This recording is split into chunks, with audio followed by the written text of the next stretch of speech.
جنرال مبین صاحب که ته د افغانستان جنرال مبین یې نو زه د پاکستان جنرال جمال یم ځکه چې په سوشل میډیا تم جنرال یې او زم جنرال یم.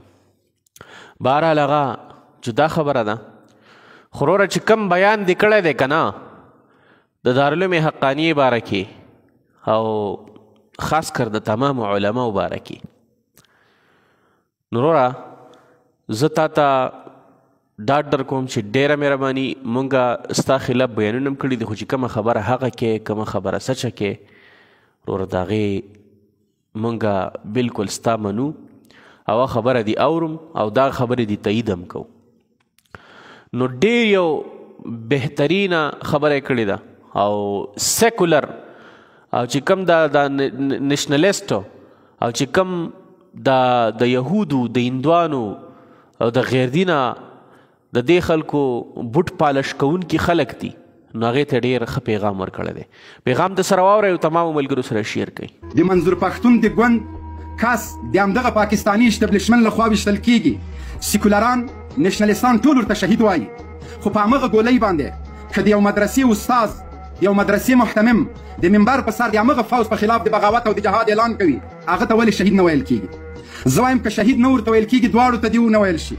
هغه څوک چې ځان اسلام پال بولي دومره د کمونیزم او د سیکولریزم له مبارزین نه متاثره کیږي چې خپل علماو ته شهیدان نه وایي. زما د ټولې نړۍ له علماو سره د اسلام او د دین رشته ده. زما د کلمې رشته ده ورسره د تا د ساز او د سورني رشته ده او د نیشنالیزم رشته ده.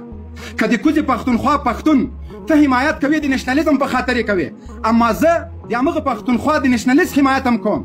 زه د هغه په شهید هم اوښ کې تویوم شهید ورته وایم.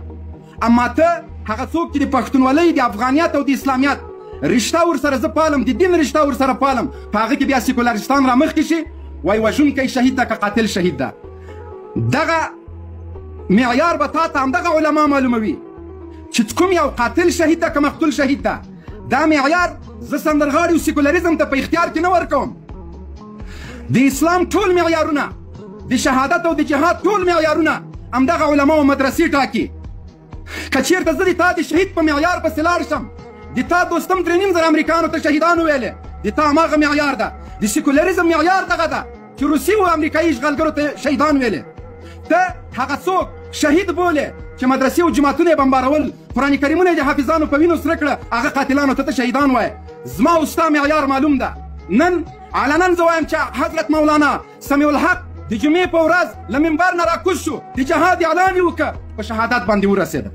دا چې سیکولریزم د تنبوره بچیان او د رباب او د منګي بچیان ورته شهید نه وایي دا معیار ما دوی ته نه ده پرېښی. تا پرون زما شهیدانو ته کله شهیدان ویلي دي؟ تا د چا ته کله شهیدان ویلي دي چې په سټیج باندې ولاړو د امریکایي ډرون ښکار شول؟ تا هغه ته چېرته شهیدان ویلي دي چې د باګرام په بیس باندې ورغله؟